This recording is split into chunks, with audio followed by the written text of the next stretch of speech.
The long-suffering Middle East is once again in turmoil. Israel was attacked by the radical Palestinian group Hamas, immediately launching a retaliatory strike on the Gaza Strip. It all happened very quickly and brutally. One more war was added to the earth. Why have Israel and Palestine been at war with each other for more than 75 years? What are the reasons driving people to this conflict? There are several: national identity, territorial division, religious opposition, and even simply hatred for one another. So where did it all begin? What is it that Israelis and Palestinians can't agree on? Why can't they come to terms after all this time? And what role did foreign countries play in this whole story, especially the Soviet Union under Joseph Stalin? I hope you remember that the Soviet Union is almost modern-day Russia. Why was the Soviet Union the first country to officially recognize Israel?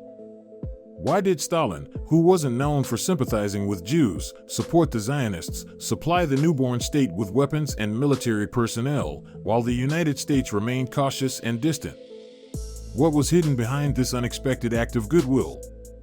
Why, just a few years later, did Moscow radically change its course, turning Israel from an ally into a suspicious adversary? And the main question, what did Soviet diplomacy actually gain from this Middle Eastern experiment? Did it bring them closer to their geopolitical goals, or, on the contrary, did it lay the foundation for future conflicts? Today, thanks to declassified Soviet Foreign Ministry archives, we can lift the veil of secrecy over Stalin's motives. And this is not just a piece of history, it is a key to understanding how the modern world is structured. So let's try using that key to unlock the archives of history. Do you know who the Zionists are? What is their role in global politics? As you may recall, the Jewish people wandered the world for thousands of years, without a country of their own. Zionists are people who believe that all Jews should return to their historical homeland, the land of Israel. That they should live in their own Jewish national state, instead of adapting to life in other countries. When and why did this political and ideological movement arise? Let's go back to late 19th century Germany, where nationalist and conservative views were spreading widely through society. Nationalists viewed Jews and their culture as a separate, inferior race compared to European nations and traditions. Rejecting everything new and blaming the Jewish people for their problems, they incited hatred toward Jews. In the Austro-Hungarian Empire, by the end of the 19th century, anti-Semitism had reached the level of state policy. Jews were even banned from staying in certain hotels or entering cafes and restaurants. It was in response to this discrimination that the Zionist movement emerged.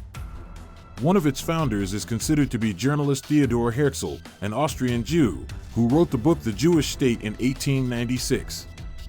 In it, he argued that creating an independent Jewish country was the only way to solve the Jewish question.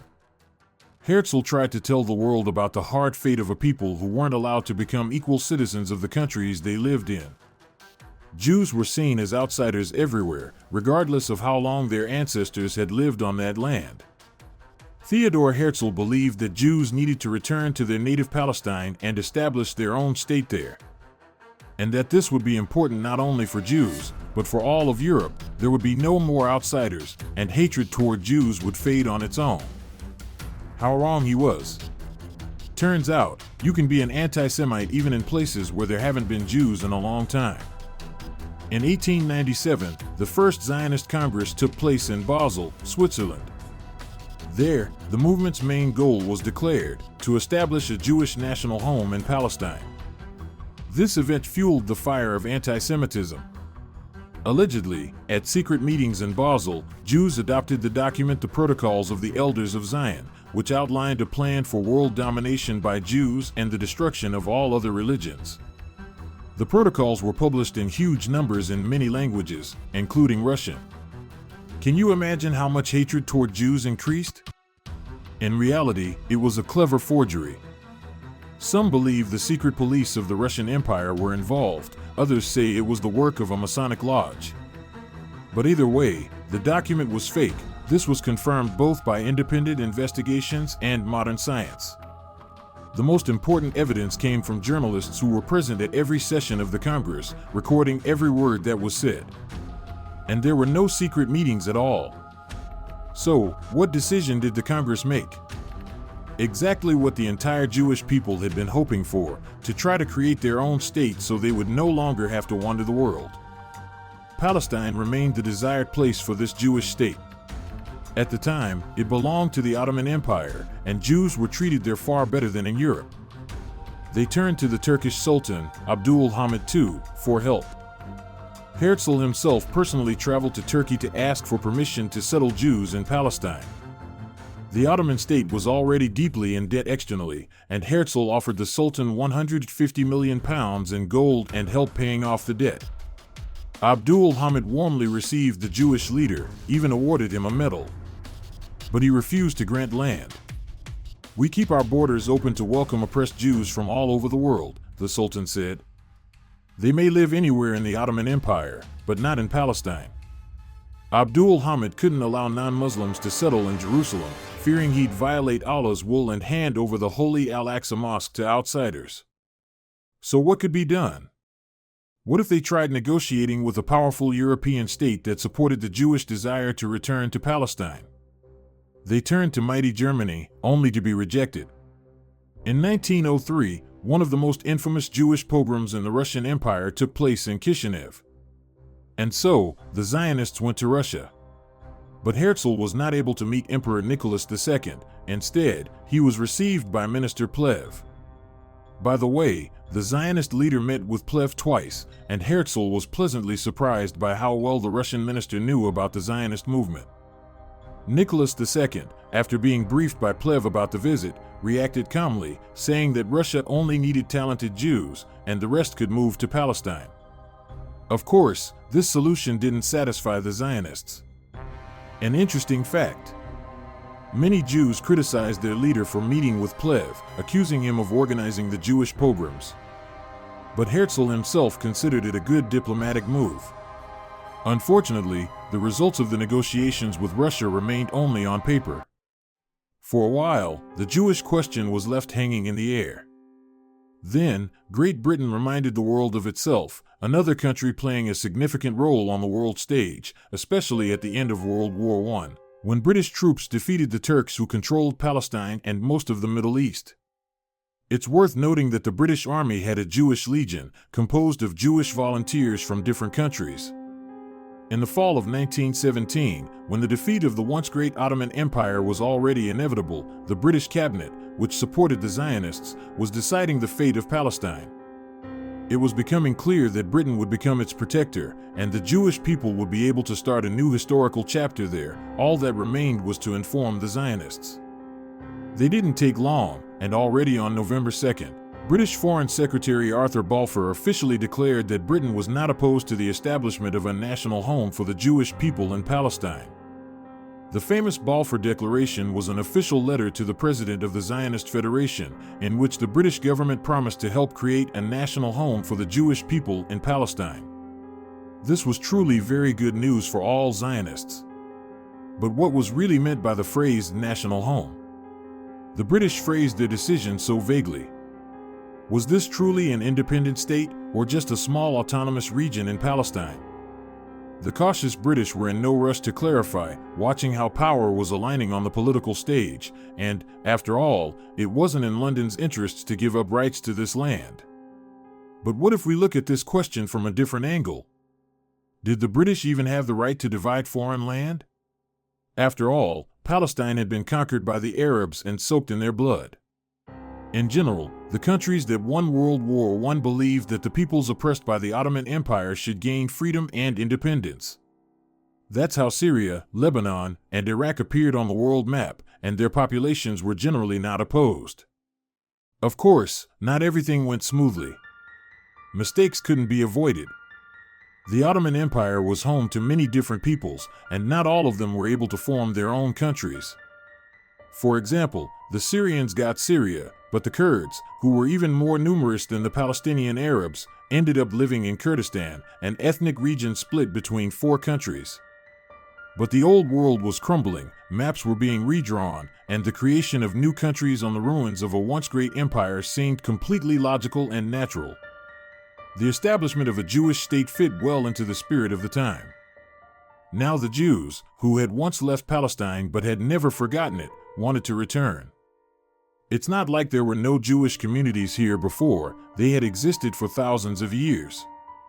For example, at the beginning of the 19th century, out of a population of 300,000 in Palestine, 5,000 were Jews, and even some Arabs had Jewish ancestry.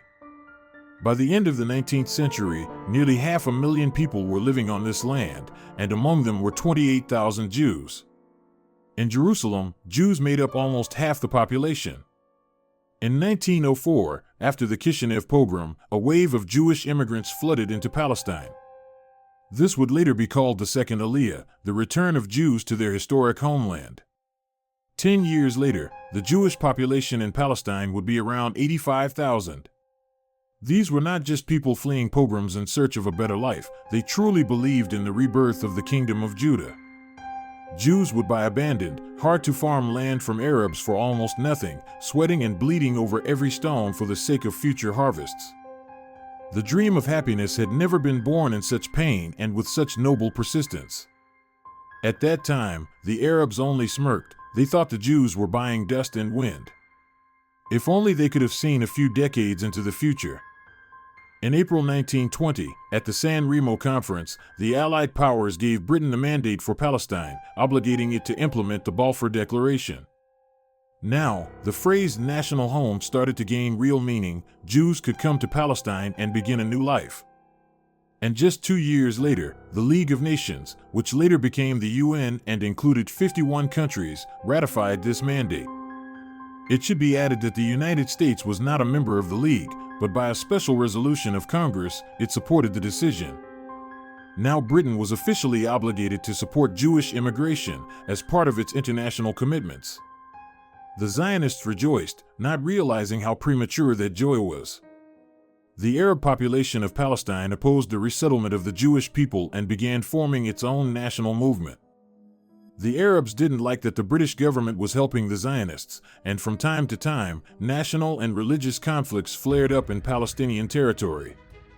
The most tense disputes were over the holy sites in Jerusalem. But the main wave of refugees was still to come. When Hitler came to power in Germany, many Jews had to escape from the Nazis to Palestine.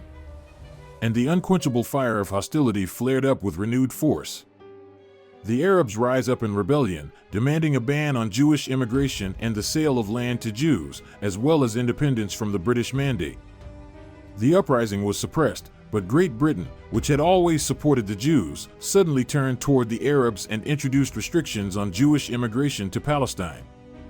Who could have guessed then that this measure would cost millions of Jewish lives during the Holocaust, the mass extermination of Jews by the Nazis? In other words, the British did not keep their promise to create a national home. Who would extend a helping hand to the Zionists? And what came of it? A ray of hope for the Jewish people came from the Soviet Union, Russia. It was this country that would be the first to fight against anti-Semites. Here, Jews were allowed to organize national districts with their own newspapers and theaters. In Jewish national schools, children would be taught in their native language, Yiddish. Jews would even have their own collective farms, which, in fact, is not surprising. Living in a community is an age-old tradition of this people. And then, in Moscow, the idea emerged to allocate an autonomous region for the Jewish people within Russia. Was this a broad and kind gesture from the communists, or just another political trap? And where could land be allocated without provoking ethnic conflict, like in Palestine?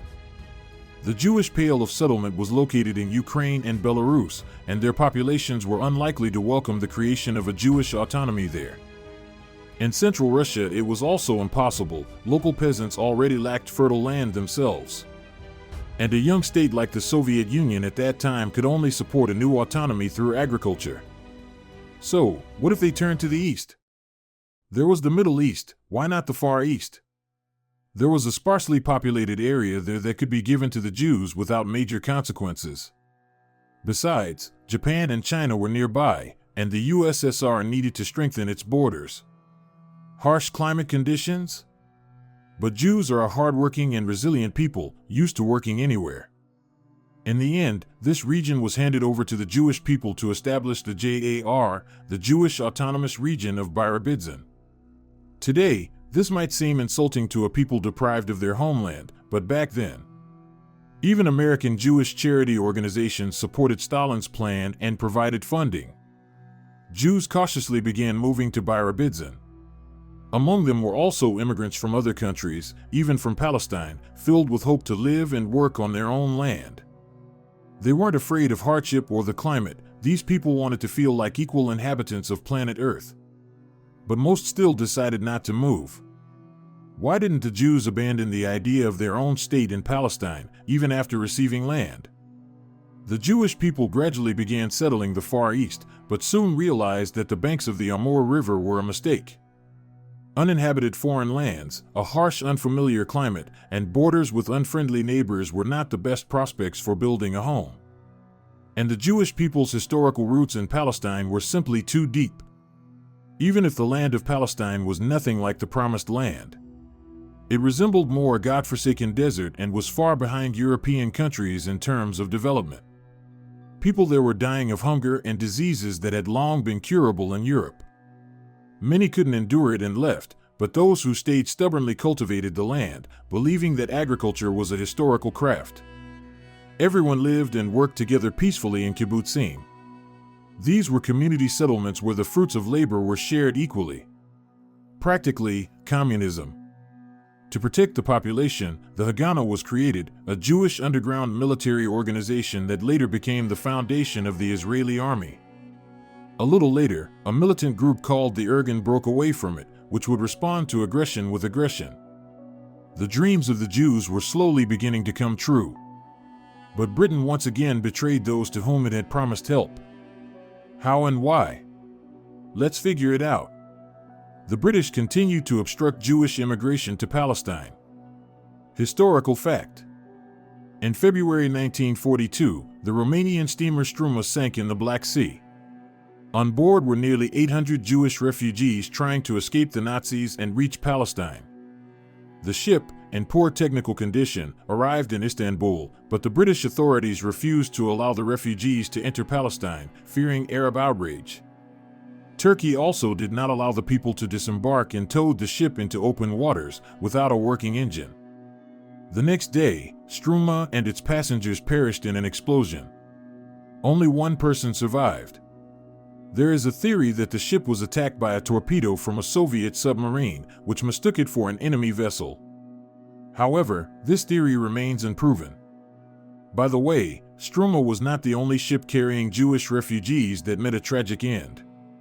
Many tried to escape the Nazis. Today, most Israeli historians studying the tragedy of the Holocaust place a significant share of responsibility for the deaths of the Struma's passengers on Great Britain, despite its official explanations.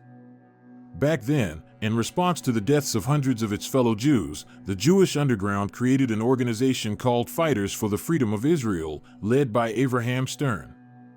He believed that the British, just like the fascists, were anti-Semites with whom no agreements could be made. All issues could be resolved only by force of arms. The British tracked Stern down and killed him in 1942, hoping that the decapitated organization would fall apart.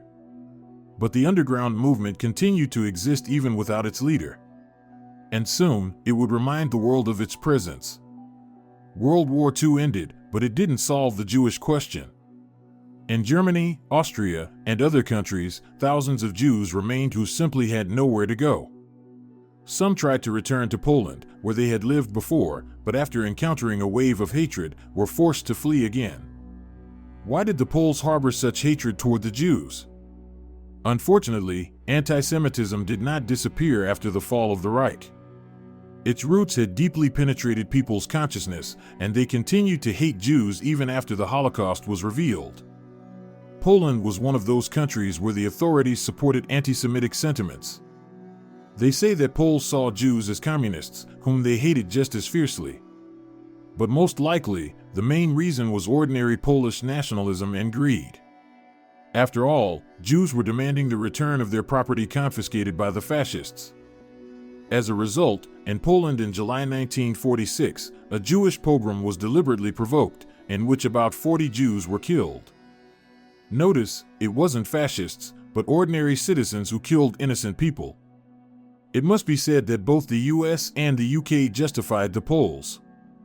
The harsh and inhumane policy of the British authorities toward Jewish refugees continued even after the war. The British government never lifted the ban on Jews returning to Palestine. All ships carrying Jewish refugees heading to the Middle East were intercepted, and people were sent back to camps in Germany. Some ships were even mined by local authorities. This caused an international scandal that forced the British to transfer the refugees to Cyprus and create camps there. Could Jews forgive Britain for that? But how to help their fellow Jews? David Ben-Gurion, a staunch supporter of Zionism, called on Haganah to rise up in armed revolt against the British to help Jews from Europe reach Palestine. Realizing that the small Israeli underground could not openly resist the well-trained British army, Haganah conducted guerrilla warfare, blowing up trains, derailing them, setting fire to Coast Guard ships that blocked refugee boats. How else could they draw the world's attention? Historical fact. July 1946. Jerusalem. The luxurious King David Hotel, the political and social center of Palestine. Any self-respecting person, whether politician, businessman, or journalist, stayed only there. The same building housed the French consulate, the British administration of Palestine, and its military headquarters. Radicals from the Jewish organization Ergun entered the hotel disguised as workers and planted explosives. They then called and reported the bomb, believing that everyone would be evacuated. Human casualties were supposed to be minimal. Ergun's goal was to destroy secret documents of the British administration. The French immediately left the hotel. The British refused to evacuate. Why the British ignored the warning about the explosives remains unknown. Perhaps they simply didn't believe it, as they were waiting for confirmation from their secret agent, who didn't manage to deliver the warning in time. Half an hour after the call, the explosion occurred. The southern wing of the building collapsed, burying over 90 people under the rubble, including tourists and Jews. David Ben-Gurion condemned the attack, calling Ergun enemies of the Jewish people. How did the British react to the explosion? They immediately imposed martial law in Tel Aviv and in the Jewish quarters of Jerusalem, hoping to destroy the underground this way. But it continued to operate actively. Soon, British police captured 2 Ergun boys.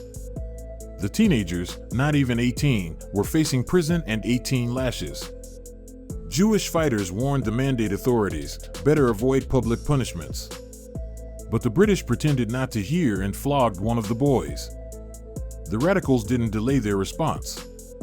A few days later, 1 major and 3 lieutenants of the British Army were captured by the underground. They were stripped down to their underwear and publicly whipped, each received 18 lashes. The British Army had never been humiliated like that before. After reviewing the law, the British abolished corporal punishment and the death penalty in Palestine. But once again, they did not keep their promises. The fight against the Israeli underground continued. The British government demanded strict order be restored in Palestine. But the situation worsened every day. Having caught several underground fighters, the British sentenced them to death, even though some of them were minors. In response, Ergun fighters kidnapped 2 British sergeants and offered to exchange them for the condemned. The British refused to negotiate. They imposed a curfew, searched every corner for the hostages, all in vain.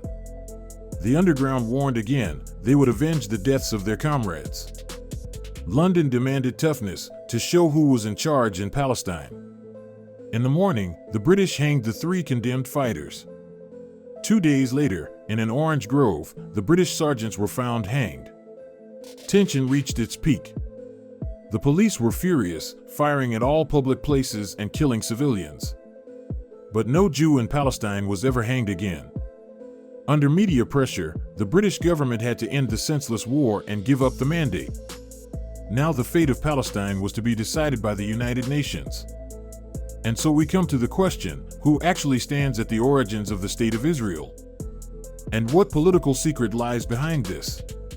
It's commonly believed that the Jewish state was the achievement of the West, primarily the United States. But is that really so? At that moment, the U.S. wasn't very concerned with the issue. President Truman had his own election problems. And just when the Jews had lost all hope for the rebirth of their state, suddenly the Soviet Union became interested in them again. Moreover, it didn't just support the suffering people, it insisted on the creation of the state of Israel and Palestine. Jews were quite puzzled. Joseph Stalin, a man not known for any warmth toward Jews or Zionism. What was behind this proposal? What should be expected from the country of councils? The Jewish people were prepared for anything. In May 1947, Soviet Deputy Foreign Minister Andrei Gromyko spoke at the UN General Assembly session, justifying the right of the Jews to seek the establishment of their own country. He voiced an old problem. The Jewish people, who had endured terrible suffering, were still forced to wander in foreign lands in search of refuge. Thousands of Jews were dying of hunger and hardship in camps. Not a single Western European country had managed to protect this people, neither from fascism nor from the violation of their rights. After listening to Gromyko's speech, several options were proposed to resolve the situation. One of them involved keeping Palestine an indivisible unified state with equal rights for Jews and Arabs. Another proposed dividing Palestine into two states. There were other suggestions as well. The idea of creating a single democratic Arab-Jewish state immediately seemed unrealistic. These peoples hated each other. In fact, this proposal, which came from the Soviet Union's representative, was a clever political move. Stalin only wanted a Jewish Israel. And so, in November 1947, the UN General Assembly adopted a plan under which the British mandate in Palestine would end by early August 1948. And two independent states would be established on its territory, one Arab and one Jewish. The Jewish people rejoiced. This was their only chance, after thousands of years of wandering, to regain their own country. But who helped the Jews get the two-thirds majority vote for such a decision? The world powers had differing views on this plan. England, which had recently been overseeing Palestine, sided with the Arabs, who did not want the division. The U.S. hesitated in silence, seemingly afraid to offend either the Arabs or the Jews. And here the Soviet Union played a key role, having 5 votes in the Union. Moscow was always supported by Ukraine, Belarus, Czechoslovakia, and Poland, all of which were also members of the United Nations. The UN was just beginning to develop at that time, and 5 votes carried significant weight. As a result, a little over 30 countries voted in favor of dividing Palestine, 13 voted against, and England along with several others abstained. Jerusalem was decided to remain under UN control. As a result, the Jewish state of Israel emerged, receiving nearly half of the land in Palestine. It should be noted that the Arab countries were strongly opposed to such a division, and the Arab state was never created. So, it turns out that the Soviet Union played the decisive role in proclaiming Israel. Moreover, without the will of Joseph Stalin, the Jewish state might never have appeared on the map at all. It was he who signed the official recognition of Israel. Why did he do that? It was beneficial for Moscow. Stalin expected the new state to become an ally of the USSR in the Middle East. Israel was being created by people who were close to socialist ideals, kibbutzim, workers' parties, collectivism. All of this resembled elements of the Soviet system. Moreover, the Jews in Palestine were fighting against the British and waging an underground war. This helped weaken British influence in the region and shift the balance of power.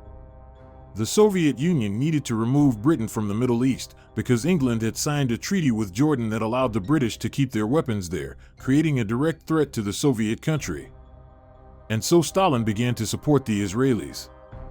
On May 14, 1948, as soon as the Jews declared the creation of the State of Israel, the Arabs, who were categorically opposed, unleashed the First Arab-Israeli War, which ended in Israel's victory and territorial expansion. But could Israel have won without the help of the Soviet Union? Probably not. After all, the Jews received rifles, planes, machine guns, and even military instructors from Stalin. Not directly, of course, through Czechoslovakia, the helper country. This support was not an act of altruism, but a cold geopolitical calculation. The USSR hoped that thanks to such help, Israel would look toward Moscow rather than Washington. However, disappointment came very quickly. Stalin miscalculated. Instead of becoming a Soviet ally, Israel quickly began to orient itself toward the United States. A democratic system, independent foreign policy, and free Jewish immigration, all of this went against Soviet expectations. Realizing his mistake, the USSR began an anti-Jewish campaign. Zionism was declared bourgeois nationalism, and Jews were seen as potential traitors. Soon, Stalin actively began supporting Arab countries, Egypt, Syria, Iraq. But there was no more trust in the region. The Arabs remembered who had helped the Jews. The Soviet Union lost its chance to establish itself in a key region and essentially laid the groundwork for future conflicts. Now, when you compare all the facts, you begin to understand that the fate of Palestine could have been completely different, without bloody wars and human casualties. If the global community had chosen compromise over weapons, if the Jews had been allowed to create their own autonomy in Palestine, or if Britain's pre-World War II proposal to create a small Jewish state and a large Arab one had been accepted, if the Arabs had not attacked the young state of Israel immediately after its founding, if the UN had created the Arab state of Palestine simultaneously with the formation of the state of Israel. If only, but as we know, history does not like what-ifs. And what about Russia? How does it currently view the conflict in the Middle East? Russia has taken a neutral stance. It maintains good relations with both Israelis and Palestinians and is always ready to assist in peace negotiations. There are already enough wars on earth as it is.